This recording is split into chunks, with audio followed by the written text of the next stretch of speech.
आइए सुनिए, देखिए, समझिए सनातन सत्य।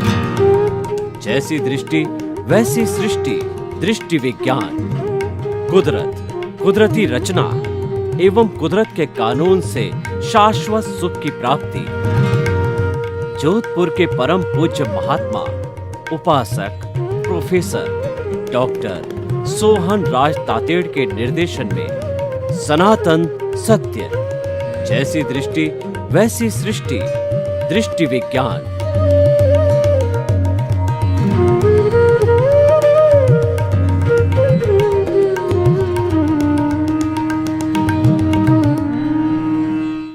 भाइयों और बहनों, मातृशक्ति को नमन।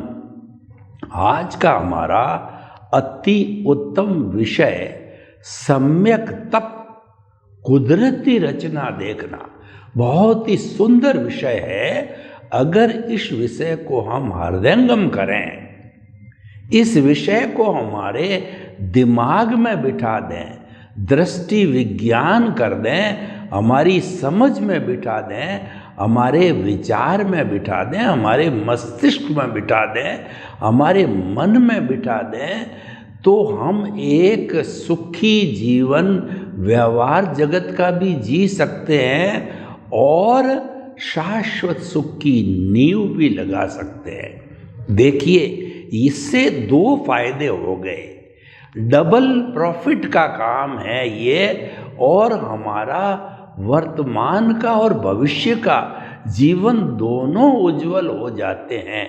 इतना सुंदर विषय है, क्योंकि यह विषय साधना का विषय है, साधना से जुड़ा हुआ है। पहले हम समझें सम्यक तप और कुदरती रचना क्या है।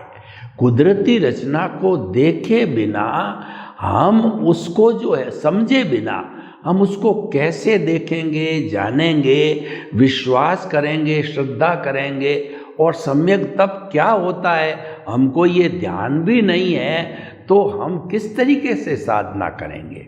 देखिए, पहले मैं कुदरती रचना को लेता हूँ। कुदरती रचना और कुदरत का कानून, इसको लेता हूँ। ये सनातन सत्य है, इसको यूनिवर्सल ट्रुथ कहते हैं, सार्वभौम सत्य कहते हैं, ultimate reality of this Cosmos कहा जाता है।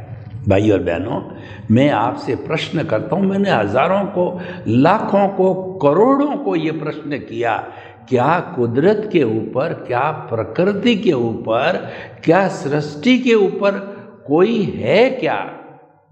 कोई भी मुझे जवाब नहीं दे पाया। तो मैंने ये निष्कर्ष निकाला कि सनातन है ये कुदरत, कुदरती रचना और कुदरत का कानून। ये अभिमत सही है, इसमें किसी को भी 1% भी ऐतराज नहीं हो सकता। किसी भी कुल धर्म को नहीं हो सकता, सामाजिक धर्म को नहीं हो सकता, और आत्मधर्म, आध्यात्मिक विज्ञान, मुक्ति का मार्ग, उनको भी यह जो है कोई भी संशय नहीं हो सकता। कुदरत, जिस पृथ्वी पर रहते हैं, जिस सृष्टि में हम रहते हैं, जिस संसार में हम रहते हैं, वहीं जीवन है। उसके बाहर आलोक है, वहाँ केवल आकाश है। वहाँ कोई व्यक्ति, कोई प्राणी जिंदा नहीं रह सकता। जिंदा कुदरत में ही रहता है। इसीलिए जो ये हमारे द्रव्य है, उनके समूह को हम कुदरत कहते हैं। वो है जीव, अजीव, और दूसरा गति सहायक, स्थिति सहायक, और उसके बाद के अंदर हमारा टाइम, और उसके बाद में आकाश या स्पेस। ये विज्ञान सम्मत है। इन 6 द्रव्यों को विज्ञान भी मानता है।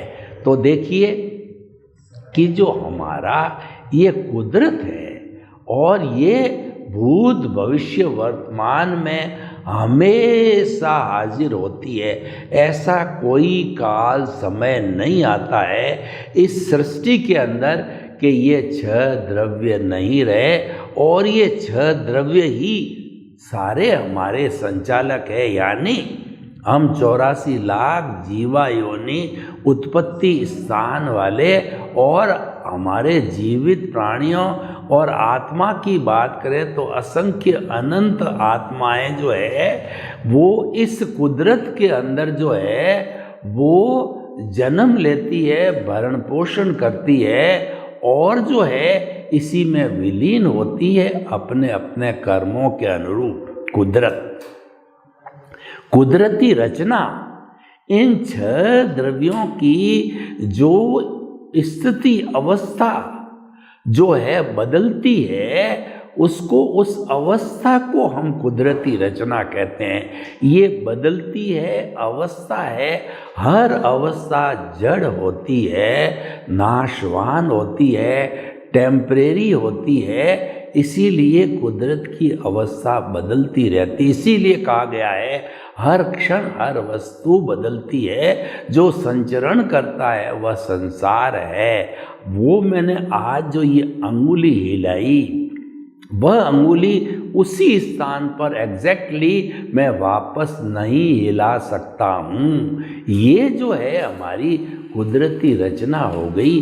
और कुदरत का कानून का अर्थ ये हुआ कि यह कुदरत जो है किसी न किसी कानून पे कार्य करती है। वो कानून है वह सनातन है, वह कानून है वो परमानेंट है, वह कभी नहीं बदलता है।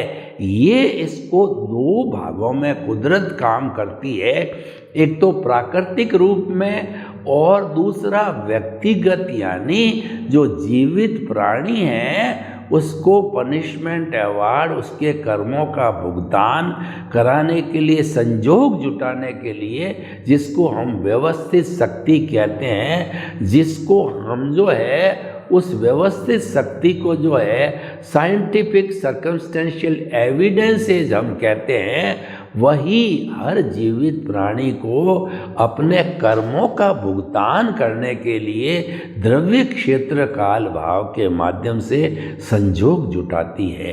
तो ये हो गया कुदरत का कानून। प्राकृतिक रूप से देखें तो इस पूरे संसार के अंदर सूर्य समय पर उगता है, समय पर अस्त होता है, समय पे दिन आता है, समय पे रात होती है, और जो है समय पर ऋतुएं आती है, सर्दी गर्मी बरसात आदि सब काम समय पर होता है। नदी 2 तटों के बीच में बहती है और ये सारा प्राकृतिक कार्य जो है सब इस कुदरत के कानून के अनुसार होता है।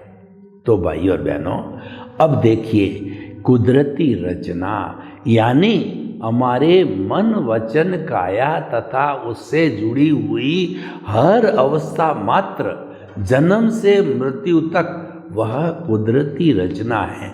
क्यों कुदरती रचना है? कि ये ऑटो मोड से चलती है और ये तो फिल्म है, जैसे थिएटर में 2.5 घंटे की हम फिल्म देखते हैं कि हीरो होता है, हीरोइन होता है, विलियन होता है, और जो है वो हीरो हीरोइन एक दूसरे से प्रेम करते हैं, विलियन उसकी प्रेमिका को हड़प लेता है, झगड़ा होता है, लड़ाई होता है, और फिर इस तरीके से फिल्म आगे चलती है।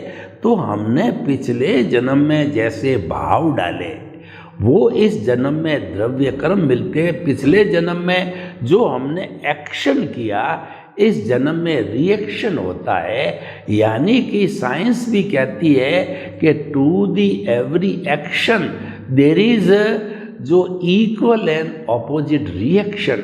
यानी हमारे पिछले जन्म में जो ध्वनि की वह प्रतिध्वनि है। पिछले जन्म में जैसा एग्ज़ाम दिया इस जन्म में हमको रिजल्ट मिलता है, परिणाम मिलता है। ये हमारा पुरुषार्थ नहीं है, पुरुषार्थ तो पिछले जन्म का था। तो ये तो परिणाम है, ये रिजल्ट है, ये भुगतान है। और मैं साफ साफ शब्दों में बात करूं तो ये हमारा हिसाब है। देखिए, हिसाब में लेना होता है, देना होता है, डेबिट होती है, क्रेडिट होती है। तो इस भुगतान में कोई हमको सुख देता है, कोई दुख देता है, कोई मारता है, कोई पीटता है, कोई सेवा करता है, कोई सत्कार करता है, कोई सम्मान करता है। और ऐसे करते करते जिंदगी निकल जाती है। तो जो हमारे सामने ऑटो मोड से चल रहा है उसमें हमारा कंट्रोल नहीं है, कुदरत का कंट्रोल है। कुदरत इसकी क्रिएटर, ऑपरेटर और डिस्ट्रॉयर है। ये तो फिल्म चल रही है, ये तो स्क्रिप्ट खुल रही है, ये रिजल्ट हमको मिल रहा है। उसको क्या करना है, उससे अलग रहना, उसके साथ जुड़ना नहीं है। तो हमारा सम्यक तप क्या है कि हमारी साधना क्या है कि प्रकृति और पुरुष को हमेशा अलग अलग रखना, उनको स्पर्श नहीं होने देना। देखिए बिजली में क्या होता है, पॉजिटिव नेगेटिव अलग अलग रहते हैं। तो बिजली आती है और वो अगर जुड़ जाते हैं तो फ्यूज उड़ता है, धमाका होता है, बिजली चली जाती है और वो हो सकता है कि तारों की केबल भी फट जाए, इतना भयंकर धमाका होता है। तो देखिए हमारी कुदरत नहीं, हमारी प्रकृति यानी मन वचन काया प्रकृति है और पुरुष जो है हमारे भीतर विराजमान शुद्ध आत्मा भगवान है, जो हम बने नहीं अभी। वो हमारा लक्ष्य है, परमात्मा बनने का लक्ष्य है। तो वो तो मुक्ति में जाने की अवस्था में है, लेकिन इस अज्ञान की जेल में बंधा हुआ है। इस कारण वो जन्म जन्मांतर से जा नहीं पा रहा है।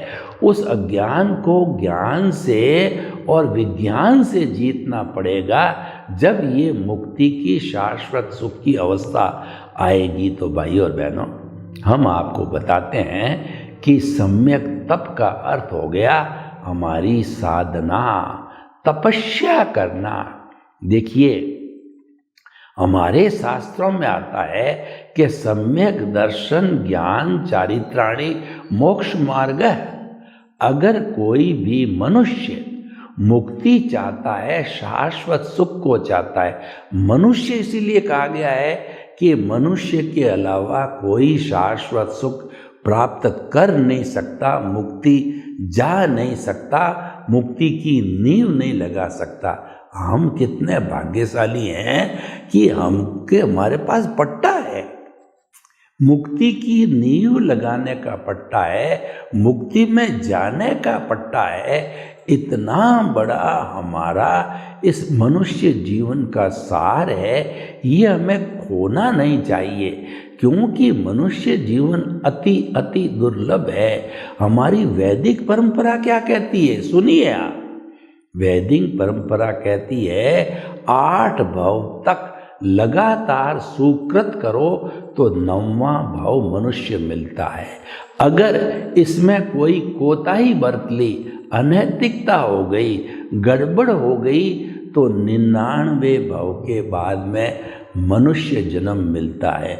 अगर उसमें भी कोई कोताही हो गई, अनैतिकता हो गई, तो 999 भाव के बाद मनुष्य भाव मिलता। अब आप सोच लीजिए, ये चिंतामणि रत्न है, ये पारस मणि है, ये जो है नंदन वन है, ये कामधेनु है, ये कल्प वृक्ष है, ये वैतरणी नदी है, जो कि बहुत रेयर मिलते हैं। तो ये भी एक रेयर मिलने वाला हमारा मनुष्य जीवन है, उसको वैसे नहीं खोना है।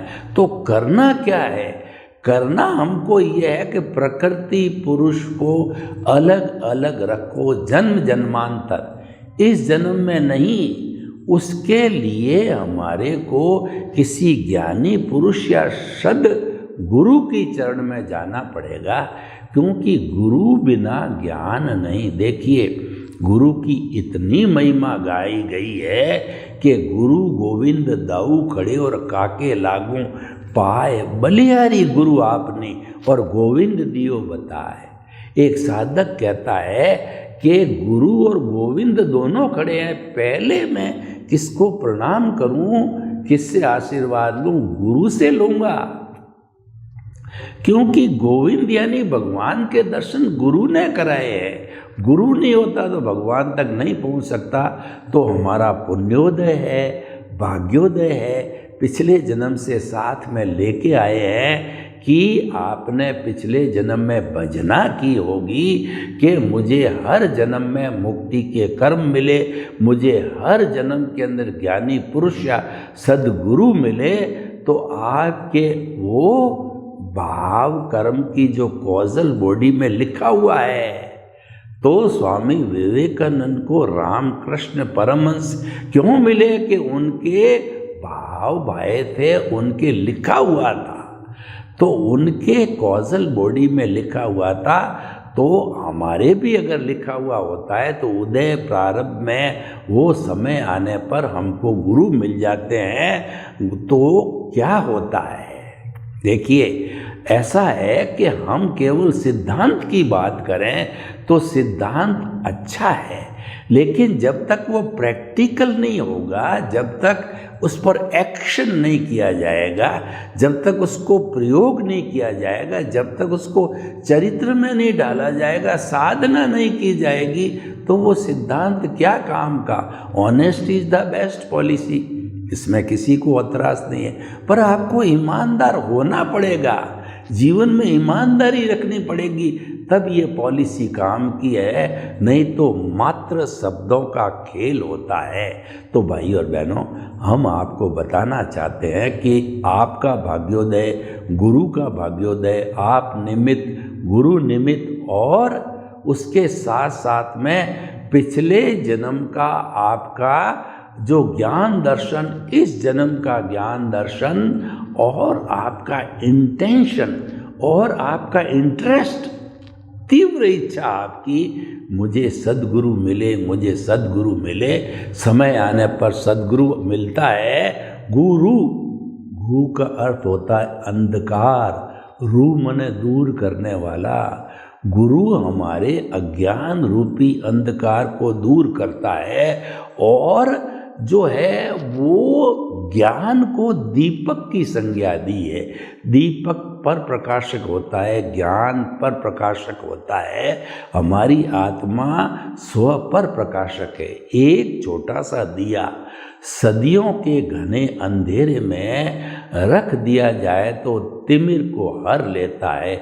इतनी ताकत होती है, तो हमारे ज्ञान में इतनी ताकत है, वो ज्ञान का नाश कर देता है। तो भाई और बहनों, गुरु मिले और उन्होंने हमारे को मात्र 2 घंटे के अंदर ऐसा ज्ञान दे दिया कि हमारा जीवन धन्य हो गया। वो ज्ञान क्या देते हैं? वो ये है कि जो कर्म बंधन करने वाला हमारा अनंतानुबंधी कषा है, जो कर्म बंधन करता है, उस पर वो चोट करते हैं, और चोट करके और हमारे को निमित्त बना देते हैं। वो हमारे से एग्रीमेंट कराते हैं कि जो है द्रव्य कर्म, भाव कर्म, नौ कर्म, मन वचन काया तथा मेरे नाम की सर्व माया प्रकट परमात्मा प्रभु के सुचरणों में समर्पित करता हूँ। भक्ति मार्गी मेरा कुछ नहीं है, मैं तो केवल निमित्त हूँ। निमित्त भाव होते ही समझ लीजिए आपको ज्ञान मिल गया। और गुरु ऐसा पक्का काम करता है, भव भवांतर के लिए आपको कर्ता पद, बहिरात्मा का पद होता है, स्वार्थ की चेतना होती है, उससे आपको हटा करके और आपको जो है वो हमारी अंतरात्मा पद पर बिठा देता है। आपकी जो अज्ञान की थैली है, जो जहर की थैली है, उसको भस्मीभूत कर देता है। हालांकि हमारा दर्शन मोनीय की 4 अवस्थाएं होती है, अनंतानुबंधी, अप्रत्याख्यानी, प्रत्याख्यानी, संजलन। बाकी तो इतनी डाइल्यूट होती है कि वो सहज ही डिस्चार्ज रूप में समाप्त हो जाती है। मोटा काम करने वाला अनंतानुबंधी खींच लिया गुरु ने, और आप निमित्त बन गए। उसके बाद आप में रूपांतरण आता है, बड़ा रूपांतरण आता है। अब देखिए, ऑटोमेटिकली सम्यक तप चालू हो जाता है, क्योंकि आप तो निमित्त हो। निमित्त का अर्थ समझते हैं आप? निमित्त का अर्थ होता है I am the guest of the nature. I am the user of the nature, I am the sufferer of the nature. मैं इस प्रकृति का अतिथि हूँ, इस प्रकृति के अंदर मैं कर्मों का भुगतान करने आया हूँ। प्रकृति मेरा कर्मों का भुगतान कराती है, मन वचन काया रूपी प्रकृति ऑटो मोड से चल करके कर्मों का भुगतान करवाती है। और जो है मैं प्रकृति का यूज़र हूँ। देखिए, यूज़र में मालिक में फ़र्क होता है। आप किसी होटल में जाते हो, होटल का मालिक होता है, और आप एक दिन जो है वो किराए का कमरा लेते हो तो आप यूज़र हो, मालिक नहीं हो। तो हम इस प्रकृति के अंदर जितना हमारा आयुष्य 60, 70, 50, 40 उतना समय तक इस प्रकृति को भोगते हैं, इसके अतिथि रह करके, कर्मों के सफरर रह करके और इसके यूज़र रह करके, और एक दिन चले जाते हैं। तभी कहा जाता है खाली हाथ आया है तो खाली हाथ जाएगा। तो इसीलिए क्योंकि हम मालिक नहीं हैं, इसीलिए साथ नहीं जाते। तो गुरु ने हमको निमित्त बना दिया जन्म जन्मांतर का। कभी भी आपको कर्ता नहीं बनना है, मालिक नहीं बनना है। ये हमेशा ध्यान रखोगे तो आपके सम्यक तप हो जाएगा। सम्यक तप है कुदरती रचना देखना। जब आप मालिक तो हो नहीं, तो आप क्या करोगे कि कुदरती रचना देखोगे, क्योंकि मन वचन काया जो है वह प्रकृति है, उसका भुगतान चल रहा है। कोई मार रहा है, कोई पीट रहा है, कोई ले रहा है, कोई दे रहा है, कोई सेवा कर रहा है, कुछ भी कर रहा है। तो करने दो, ऑटो मोड से है, तो आप तो जो है उसके निमित्त बन गए। तो मात्र आपको देखना है।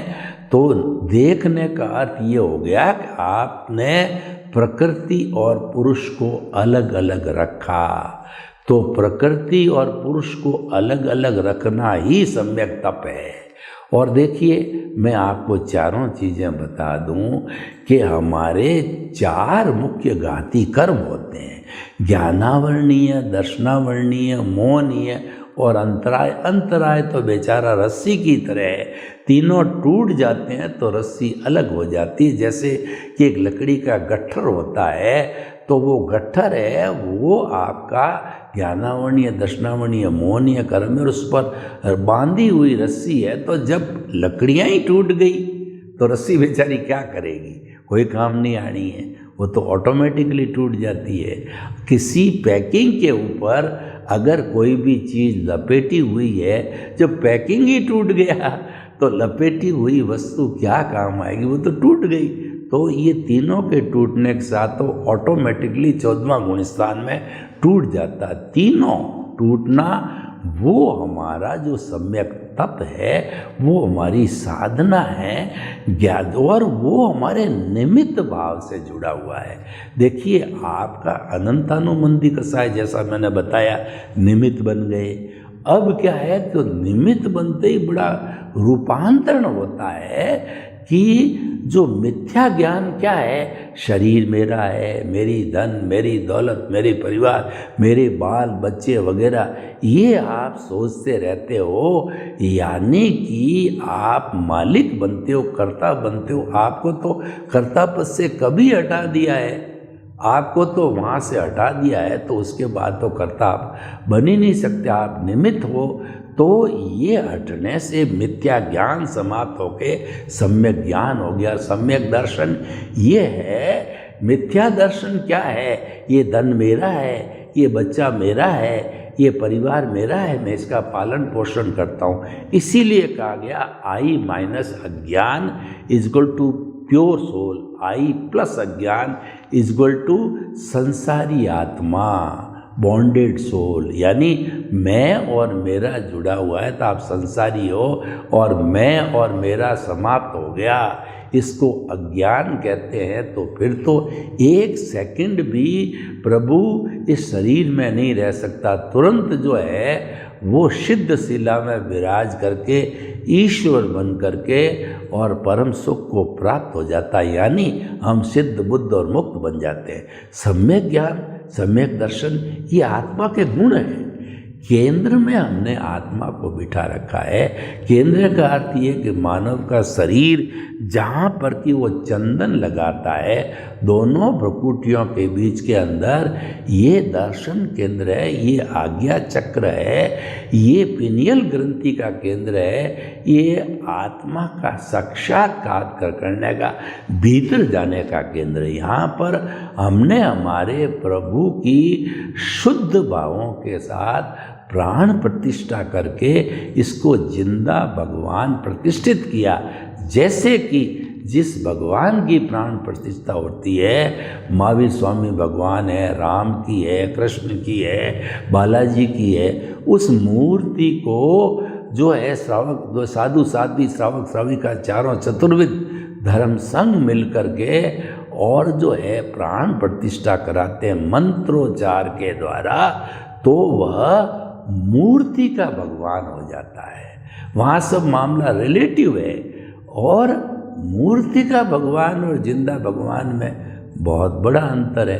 पर ठीक है, वो हमारे पुण्य पाप की दृष्टि से मूर्ति का भगवान सही है, लेकिन आत्मविज्ञान की दृष्टि से, अध्यात्म विज्ञान की दृष्टि से, मुक्ति में जाने की दृष्टि से तो हमारे भीतर विराजमान शुद्ध आत्मा भगवान है, वो जरूरी होता है। वो जिंदा भगवान केंद्र में रखा। जब भगवान हाजिर है तो सब काम ऑटोमेटिकली अच्छा होता है।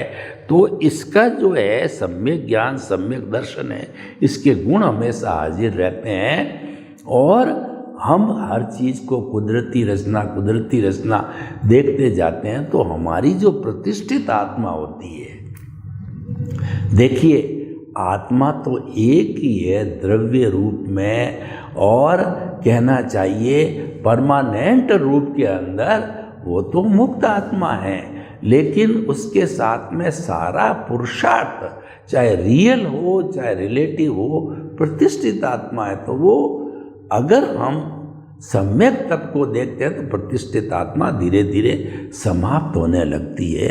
तो भाई और बहनों, हमें जो है सम्यक तप के द्वारा सम्यक तप कुदरती रचना देखना है। सर्वे भवन्तु सुखिनः, सर्वे सन्तु निरामया।